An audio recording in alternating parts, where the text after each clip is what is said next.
Coming up, we got Ethan Smith of Locked On Pirates because we got to give him some crap after that D-back series win. So that's what we're breaking down next.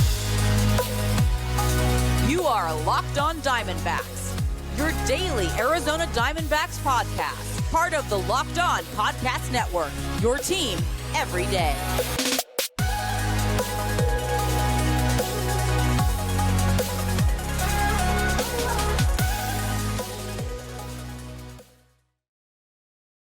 Welcome into the Locked On Diamondbacks podcast, part of the Locked On Podcast Network, your team every day. Today's episode is brought to you by BetOnline. BetOnline has you covered this season with more props, odds, and lines than ever before. BetOnline, where the game starts. I'm Millard Thomas, host of this wonderful podcast. I'm a multimedia journalist and I'm a graphic designer, so please go check out my website, millardthomas24.myportfolio.com. On there, you can see all my latest work, from my packages to my articles to my photos and my graphic design. If you want to see more content by me, just follow me on Twitter at CreatorThomas24 for my personal account, or just look up Locked On Diamondbacks on both Twitter and Instagram for the podcast handle. And of course, thank you for making Locked On Diamondbacks your first listen every day. I would not be able to do this podcast without you, my loyal listeners, sharing, subscribing, reviewing, doing all that so I could do this podcast for you. Thank you. It's free and available on all platforms, so please continue to tell your friends. But without further ado, we have to break down another D-back series win. They have been playing great since the All-Star break. I think they're I want to say 11-8 since the All-Star break, playing really good baseball right now. Offense is looking good. Pitching is looking good. So to break down the D-backs versus Pirates series, we got to bring on Ethan Smith of Locked On Pirates. So without further ado, here's the man of the hour. Ethan, how are you doing today, sir? Good, man. I had to throw the forks up for the ASU guys over here. There you go. That's we had to. Yeah, man. Another D-back series win at the expense of my Pittsburgh Pirates, who were once again teetering on the brink of last place. It's pretty fun stuff. Yeah, and even though the D-backs were probably, if you look at the overall standings, maybe 8 games above the Pirates in the overall standings, going into this series, I'm not looking at the Pirates the D-backs are going to go in there and just murder the Pirates in this series, because the D-backs lose to bad teams all year. I think the Pirates earlier in the season might have had the D-backs number, so it's been nice to see post-All-Star break D-backs taking care of business when they should, beating the bad teams and maybe just playing competitive baseball against the good teams. But in today's game, I thought you guys had it. I thought the Pirates had it today, Ethan. They were up, 3-0 most of the game. Merrill Kelly did not look like his best stuff. He's been very dominant recently, but the Pirates team today, they were really getting after Merrill Kelly, making him make some tough pitches. And I thought the Pirates were going to have it until that 7th inning, when the game just flipped its script and the D-backs came storming back in today's victory. Yeah, man. It's a lot of just bullpen mismanagement, I'd say, at this point. You mentioned Merrill Kelly being a pretty tough out. I will be honest. The guy's a pretty tough out. He's not terrible at all. Pirates in the 4th inning finally get after him with the 3 runs they scored. This offense lately has just been so bad. And to see them come out to a 3-0 lead in the 4th, I was like, okay, cool. Now let's see what happens after this. I give up 2 runs in the 4th, and then you mentioned the lucky number 7th inning for the Diamondbacks, where they scored 7 runs, and the whole game just pretty much fell apart, which I kind of felt bad that Chase DeYoung was credited with the loss here. I know he gave up 3 earned runs, but Yuri De Los Santos comes in, doesn't even get credited with an inning of work, 4 earned runs, 3 walks, 2 hits. 10 strikes on his 20 pitches. It was just not a good look. And it just goes back to bullpen mismanagement. Chase DeYoung did not need to pitch another inning in this game. He pitched a fine 1 inning of work that he had. Move on to the next guy. Just let Yuri go in there, do his thing, or let Will Crow or whoever do his thing. And I don't think Pirates fans have noticed this, Millard, but David Bednar's not playing right now. The guy's hurt. And I think the bullpen is feeling the effects of that. I really do. The guy was an all-star for a reason, and not having him to back up on is tough. And the reason he's not playing right now is because he was pitching multiple innings as a closer, which is not something you're supposed to do with your closer. But at the end of the day, Arizona outplayed Pittsburgh in this series. I'll just own up to it. Every game except Wednesday's matchup, they outplayed them. They just flat out did. Of course, the Pirates made it close on Tuesday, but I'd even consider that a blowout despite Michael Chavis's 2 home runs. It's just how I felt about it. It was rough.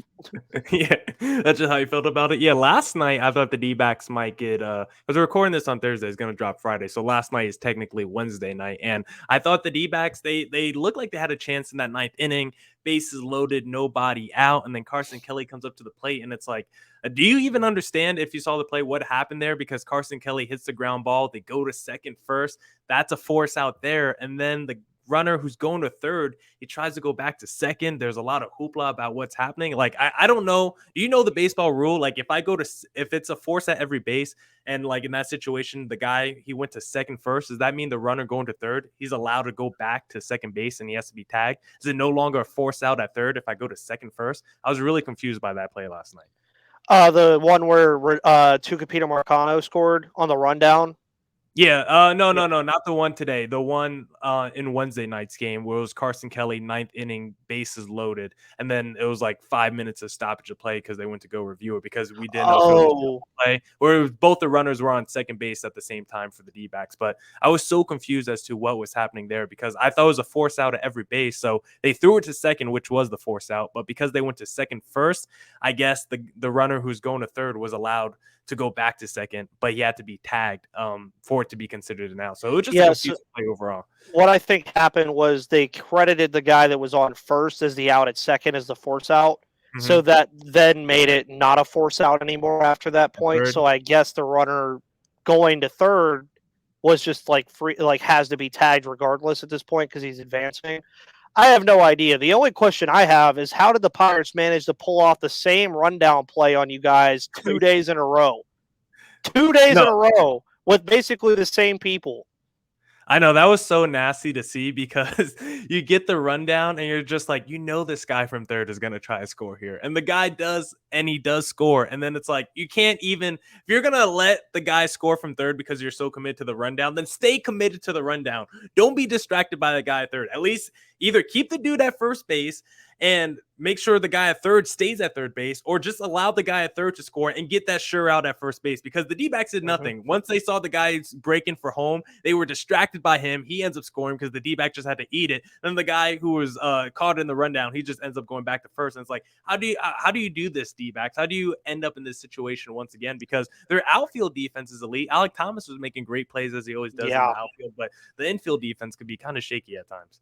Yeah, it was kind of crazy to see Greg Allen versus Alec Thomas this whole series. Greg Allen had a lot of hard hit balls to center field that Alec Thomas was just flanking him out of the air. And I was like, all right, Greg Allen's going to get the best of him on one of these. And he finally did, I believe, on Wednesday night. And I was just like, man, Alec Thomas, he patrols that center field really well. Actually, kind of reminded me of Brian Reynolds defensively out there, how he tracks pretty well. Of course, I believe Alec Thomas is a lefty, though. Mm-hmm. I think, so it's a little different seeing him obviously catch with the right hand rather than the left hand. But I liked what I saw from Arizona in this series. I know you guys are not like a formidable force yet, but I feel like with the right pieces, this team can eventually go back to, I believe, whatever year. I forget what year it was when you guys played Colorado in the wild card game. Mm-hmm. But I mean, again, Ketel Marte, one of my favorite players in Major League Baseball. I like to say that he's one of my favorite guys around baseball because I adore the switch hitter. So I will always adore the switch hitter. Pitching wise, going into the series, I'll be honest, I was like, the pitching for the Diamondbacks doesn't look too scary. Okay. But then I saw Zach Gallen and Merrill Kelly, and I was like, okay, these guys are actually on their game. And then a little bit of 2014 revenge for me with us getting after Madison Bumgarner. Wish they would have did that when we were in the wild card game against the Giants that year. But as you probably remember, Millard, man, Madison Bumgarner in 2014 he was just built different, as they like to say nowadays. But again, a good series for Arizona. It was just a series where the Pirates just got outplayed. And the Pirates, since the All-Star break, you mentioned that the Diamondbacks have played well. The Pirates have not. They lost 2 or 3 to Baltimore. They swept the Brewers, which was actually pretty nice to see. But other than that, they get swept by the Phillies in a 4-game set. They get swept by the Cubs in 2 games. They lose 2 out of 3 to the Marlins. It's just not been good so far since the All-Star break ended. Well, I do want to ask you, what are things you're looking forward to for the rest of the season, considering, the Pirates are not, they're not in it anymore, and the D-backs are probably not in it anymore. So I want to ask you, what's keeping you invested in this team as we end the season? But before we get there, Ethan, let me see what ad read I got. What's the first one up? Before we get there, Ethan, I first want to tell you about your liver health, because did you know the liver is the body's metabolic furnace? It's responsible for flushing out harmful toxins and igniting your fat-burning metabolism. But thanks to modern diets rich in unhealthy, processed foods and constant exposure to thousands of man-made and environmental toxins, most of us have overworked our livers. But now it's easy to rejuvenate your liver health and reignite your metabolism thanks to Liver Health Formula by Pure Health Research. Liver Health Formula contains 8 liver-boosting super nutrients like turmeric, beet, and artichoke extract, all of which work together to wake up a sluggish liver and turn it into a toxin-flushing and fat-burning machine. No more bloated belly, no more uncomfortable digestion, no more feeling tired and low on energy all the time. And best of all, Liver Health Formula makes it easier to maintain a healthy body weight long term. As a listener of our show, you can try Liver Health Formula risk-free today and get a free bottle of Curb Fit with your order. Curb Fit is a safe and all-natural appetite suppressant, making it easy to say no to naughty foods. This makes it the perfect complement to Liver Health Formula. So go to getliverhelp.com/MLB to learn more. Again, that is getliverhelp.com/MLB to try Liver Health Formula completely risk-free and claim your free bottle of Curb Fit with your order. Go to getliverhelp.com/MLB now to get started. All right, Ethan, back to the crossover. I do want to ask you, like I said, what are your motivations? Being the Pirates host, you guys are a whole bunch of games under 500. We are too, so I'm not going to be talking any crap. But what's keeping you invested in watching this Pirates team as we, wind down the last couple months of the season? Well, for outsiders, obviously, 2 words: O'Neal Cruz. He's definitely one of the guys I want to see his development over the next couple of months, or month and a half ish at this point. I forget how many games are left or how much time we have left. It feels like a lot, but it's not. Like it feels like like 50. Yeah. One thing I'm hoping for, I hope the Pirates don't lose 100 games again. They're on track to, but we'll see how that goes. But one of the guys really well that I actually did a whole podcast on yesterday, Mitch Keller, has been phenomenal so far this year. Not in terms of he's a Cy Young candidate, but it's more like the guy had a +6 and a +7 ERA the last couple of years, and you're like, okay, at some point this has to stop. And he's finally done that. You saw him pitch against you guys on Wednesday night, 5 1/3. A little more of a struggle than he was used to lately. He's pitched more than 6 innings in almost every single start since the July 6th start against the Yankees. His ERA from that Yankees game to now has went from a 5.21 to a 4.25, all because he added a sinker. And I've been saying that for a year. I said, dude, your fastball is too straight. It has no movement whatsoever. Add a sinker. It'll help so much, and it has. I'm really excited to see how he keeps doing. His next start will actually eclipse his games played, innings count, strikeouts, and a whole nother bunch of stats that he had from last year. So he went from last year getting sent back down to AAA to being a potential starter on opening day next year, I think. Other than that, September call-ups, especially for the Diamondbacks as well, I'm sure will be a fun time to see some new young faces. For the Pirates, I don't know if it'll be new faces. It'll probably just be returns of Jack Sawinski, Diego Castillo, Travis Swaggerty, those kind of guys. But September call-ups, especially for these teams that are out of the race, are always a fun time to bring a guy up for a couple games. Who would have thought O'Neal Cruz and Roansy Contreras would have played 3 games at the end of the year last year? You never know. I'm super excited about the September call-up because one of the Arizona sports guys, one of the most plugged-in people in the Valley, John Gambadora, said today that he thinks Corbin Carroll, the number 2 prospect in all of baseball, might get called up in September. So if that happens for the D-backs, we've all been pounding that drum, so that would be super exciting. But I do want to ask you, how much do you trust the developmental system that the Pirates have in place? Do you believe that they could turn the Ke'Bryan Hayes and O'Neal Cruz into the next franchise cornerstones? Because, I'm just looking at the raw number for Ke'Bryan Hayes through through the first 3 years of his major league career. Like his rookie year, whatever small sample size that was, he performed really well. But the last 2 years, Brian Hayes hasn't exactly lit up the world. So how much do you trust the development that the Pirates have in place for your young stars? As far as the Key Brian Hayes thing, the 2020 year, of course, we all want to forget. That was his coming out party, and he came out very strong. So that kind of set expectations high. If you remember last year, my depression phase started pretty quickly with the Pirates because in the second game of the season, he basically fractured his wrist for the better part of worse timing and worse language. But he comes back last year, and you could just noticeably tell that it was still kind of off. He was struggling with high-end fastballs. He kind of fixed that this year. The extension that he signed was not for the bat. The bat will be the cherry on top at the end of it if it ever does come around, which I think it will because Charles Hayes is his dad, and his dad's not going to put up with him batting 245 every year. The glove over there, man, is phenomenal. If correct me if I'm wrong, I think he's still leading all third basemen in baseball in defensive runs saved. The kid is awesome. O'Neal Cruz struggling a lot with off-speed stuff right now. That's going to get fixed over time. And I think that's one thing that gets lost in translation about the Pirates is O'Neal Cruz and Key Brian Hayes are getting all the attention because they're the good players on this team. Neither has been here for that long. Key Brian Hayes mathematically has not even played a full season worth of baseball yet because of the missed time he had last year and the fact that he didn't debut early in 2020. O'Neal Cruz, it's his first time really being up here and facing major league pitching consistently. And you're going to see that a lot with the Pirates over the next year or so because you're going to have guys like Leover Piguero, Nick Gonzalez, shout out Arizona product, New Mexico, killed it over there in the Arizona area.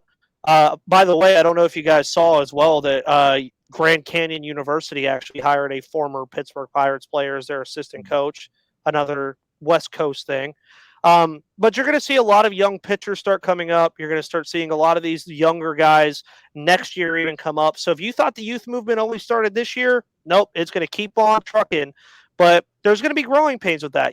I'm sure the Diamondbacks even have seen it with like the young guys that you've brought through since losing Paul Goldschmidt and all the formidable guys that you had over there in Arizona. It happens. It's growing pains, but development, service time manipulation, man, it's a crazy thing, but until the rule changes, they're going to use it. So we'll see what the Pirates continue to do with it. Yeah, don't even get me started on the Paul Goldschmidt deal. But I do think that Brian Hayes contract is very interesting because if you're Brian Hayes, like you got the money locked in, it's guaranteed. But if people think you're as good as what your ceiling can be and you actually hit your ceiling, then that contract is going to be one of the biggest bargains in baseball if you're the Pirates. So I think it's an interesting, I don't know if it's like a win-win because like you're getting money up front if you're Brian Hayes, but you're also like locked up to your like 32, 33. So at the same time, it's like all your best years are being used and it's not a lot of money. So I'm not too sure how I feel about that contract. Like I like it if I'm a Pirates fan, I like it because even if he doesn't become an elite player, even if he's only like a solid offensive player, but an elite defensive glove, $8 million a year for that. That's like what Nick Ahmed is making. Like if he's just Nick Ahmed, like that's fine. But if he turns out to actually be an all-star level shortstop or whatever position he plays third base, then it's like, okay, now that's a different level of money that we're paying him for what his positional value is. Now it's like, okay, we got ourselves a steal under contract, and it's way easier to build your franchise now when you have a star player making a third of what they should be making. So I found that Brian Hayes contract really interesting. What were your thoughts when you first saw that he signed that deal? Well, shockingly, it was the largest contract in Pittsburgh Pirates history. Oh, really? Okay. Dollar sign. The last one was Jason Kendall, and before that was Andy Van Slyke. That's yeah, it's crazy, isn't it? But I also liked it because it compared a lot to a certain contract that works out for a team that just won the World Series. Ozzie Albies compares a lot to that contract. And I think in a lot like Ozzie Albies, you can argue that Ozzie is he's not a finished product. Like Key Brian Hayes is not a finished product. He still has plenty of time to get that back going. The defense is going to consistently be there. And I'm going to argue and say $8.8 million a year for a Gold Glove third baseman, even if it's just the defense element, is worth it. I mean, if you have a Gold Glove third baseman under contract for under $10 million a year until he's 32, I think every team in Major League Baseball takes that, Millard, if I'm not mistaken. I mean, realistically, because what happens if, like you said, what happens if, like, say 2024 comes around and he accidentally hits like 301 with like 20 home runs, 89 RBIs, and had a Gold Glove season? I mean, Yeah, you only 8.8 need million a one year. year. That's crazy. Yeah, you only need 1 year to prove yourself for a team to give you the bag. So if he was going to his contract year and then had that kind of season, like, yeah, he's gonna get the bag right after. That's why a guy like Jason Hayward got the bag after he had that big season with the Cardinals, and now the Cubs are like, actually, we'll just pay you to stay home, Jason Hayward, these last couple of years because Yeah, we'll pay you to stay in the dugout. yeah, we'll just pay you. You could maybe be a coach for us. We'll pay you through, via that way just for leadership possibilities. But maybe we should talk a little bit about the, other teams around Major League Baseball who you think could make it to the World Series, your favorite players right now, MVP take. So maybe we'll do that in segment number 3. But before we get there, if we're going to be talking about championship rings, the best place to get a ring for yourself, Ethan, is BlueNile.com, because whether you're ready to pop the question or you're celebrating a milestone moment, find jewelry as unique as her with the modern convenience of online shopping at BlueNile.com. Blue Nile has simple online tools that let you choose the diamond shape, size, and clarity, as well as setting style.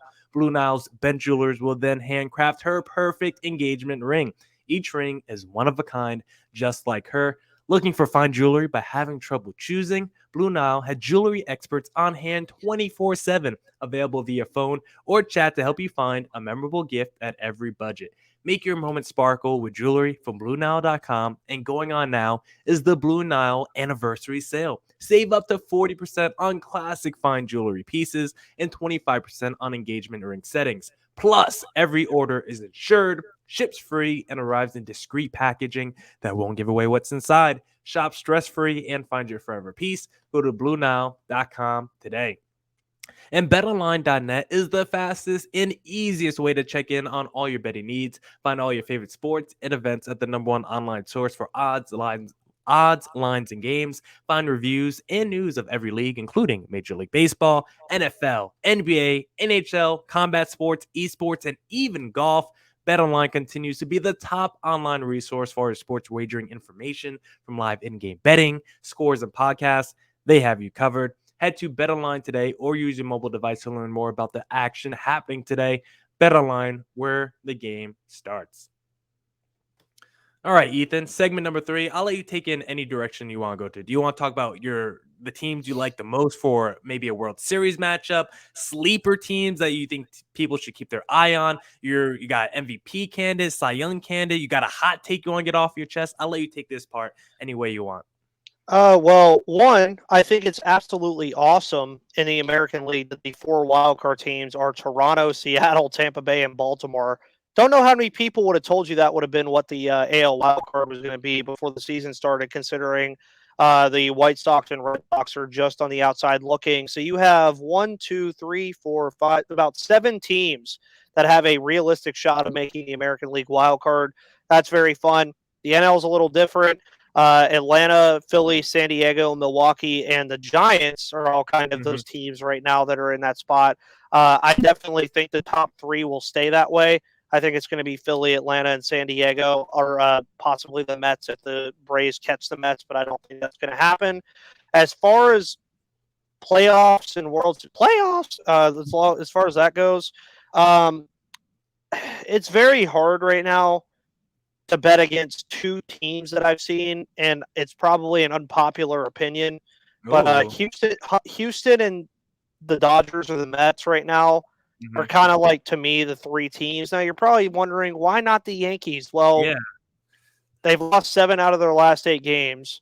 I think you're finally starting to realize that they're not going to win 125 games like everybody thought they were going to, or like break all these records, because I think teams are starting to figure it out. They're starting to figure out how to attack them a little bit. Now, I'm not saying now Stacey got Solis over Locked On Yankees. I'm not saying the Yankees can't make the World Series. They have a very solid roster. They have a lot of former Pirates as well, so it gives me some semblance of reason. Houston, they're the kind of team that I can't bet against them until they're out of it. I don't want to. But if you had to tell me what I want to see, give me a Seattle and Baltimore ALCS. Okay. Would that not be the greatest thing ever, Miller, just to see those two teams in the ALCS? And then in the NL, why not? Give us like San Diego and Philly, like just something brand new. It's been a while since we got like two NL and ALCS matchups that were like fresh and new. Like you had the Nationals, you had the Rays and all that stuff, but I want to see like two brand new teams go at it in the NL and ALCS, like right chopping at the bit. It would be fun. I just really think it. But my World Series prediction at this current moment would probably be Houston and the Mets. I think the Mets have the pitching to beat the Dodgers. And then I would say the Mets do have a chance to win the World Series. That is assuming, like I said at this current moment, that Jacob deGrom is completely healthy going into the postseason. That is their wild card. If he is healthy, imagine having to face that rotation of deGrom, Scherzer, Walker, Bassett, whoever they throw out there for 7 games. It's gonna be tough. I mean, the Mets rotation is pretty nasty. You still got Peterson too in that lineup. I mean, McGill was like the star of the first couple months of the season, and he's been kind of hurt. He hasn't even pitched. I mean, the Dodgers rotation is pretty nasty too. I mean, I know Kershaw and Buehler are hurt right now, but Tyler Anderson has turned into like him and Gonsolin have like turned into Cy Young candidates this year with Julio Urias as well. Like they're still going to have 3 to 4 to 5, number one starting pitchers going to the postseason as well. So the Mets Dodgers one, I think, is going to be a really fascinating matchup if they end up meeting each other in the postseason. I kind of like the NL bracket, I think, a little bit more. I don't think I subscribe to your ALCS matchup though of Seattle versus Baltimore. I wouldn't mind seeing Seattle there, but Baltimore, a year coming off the number 1 pick, like I don't know if I want to see that team already in the ALCS. Like I think it would probably be a cool story, but I don't think they actually have the talent that would make it an interesting enough, like a fun series.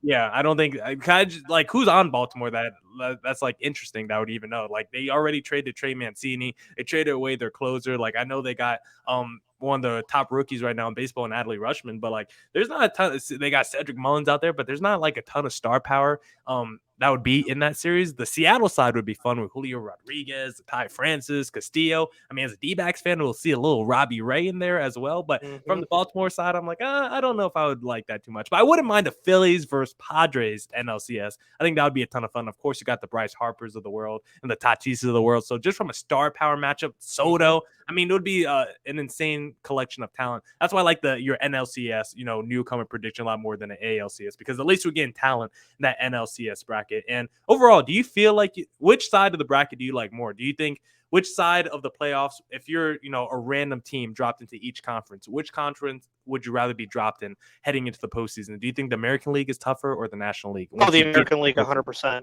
Oh, okay. 100%.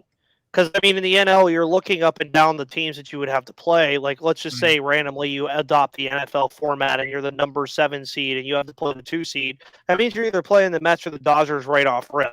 Mm-hmm. In the AL, you're going to play the Houston Astros or the Yankees. I'm sorry, but right now, if you're telling me to pick between those 2 teams, like if you put those 2 teams together, the Yankees and the Mets versus the Astros and the Yankees, like merge those 2 teams together. So on one side, you got Aaron Judge, Yordan Alvarez, Jose Altuve, Bregman, Stanton. That's a crazy lineup. But then you're facing a rotation of Julio Urias, Jacob deGrom, Max Scherzer, Tony Gonsolin, and Tyler Anderson for a 7-game series. That would be nuts. So I would rather do the AL just because also I think the wild card teams in the American League are a little less formidable than the NL teams. Like the NL wildcard teams are all wildcard teams because their division leaders are just so far ahead that they can't catch them. Like, yeah, it's not fair. The Padres, for instance, are so far. Like everybody's like, oh, the Braves are a wildcard team. They're having a down year after that, but they have 66 wins, and that's only because the Mets have 73 wins right now. Same thing with the Padres. They're 63-51. That's a good record, but the Dodgers are 77-33. So I definitely would say the AL. I also am on the side kind of a Toronto Blue Jays fan, so I would like to see Toronto finally make that push for Canada again, because I do like the Rogers Center playoff atmosphere. I think all of us remember Jose Bautista a few years ago in the playoffs. Probably one of the best moments I've ever seen with the home run he had and the bat flip. I don't know, man. It's all up in the air, and I think that's the one thing I love about baseball is, it might end up being the same big group of 4 teams in the NLCS and ALCS, but between those four, like Atlanta, the Yankees, the Astros, and the Dodgers, I can't exactly tell you who would win between those four teams right now. Yeah, It's tough. It's not like going to the postseason last year. Anyone would have picked the Braves to win the World Series. Like they were like the worst team to enter the postseason last year, and they ended up winning it all. And they had to beat the Dodgers en route to winning the World Series, and they beat the Houston Astros. So when you're just talking about like the top teams going into this year's postseason, the Braves last year as the worst team entering the postseason knocked out 2 of those 4 teams. So once you get to the baseball postseason, like it's not like basketball.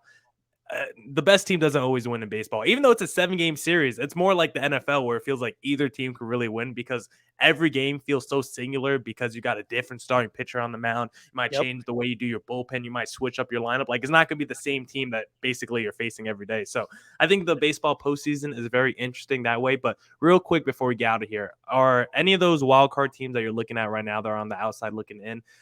Which one of those teams do you think has been the most disappointing this year, from the Giants, the Red Sox, to the White Sox? Which of those wild card teams on the outside? Oh, the White Sox. It has to be the White Sox, dude. I mean, everybody picked them to win the Central. The Central, for lack of a better word, is terrible. I mean, it's awful. Like it looks like nobody wants to win that division, and it really looks like Tony La Russa is what's holding them back. Which also, when the trade deadline was happening, I was expecting to hear a lot from the Locked On White Sox guys because I thought they were going to make a lot of moves, push forward, try to say, okay, we are the best team in the division on paper. Let's take our division back. And all they did was trade for Jake Diekman. I was like, what are you guys doing? So in the AL, I think it's definitely the White Sox. In the NL,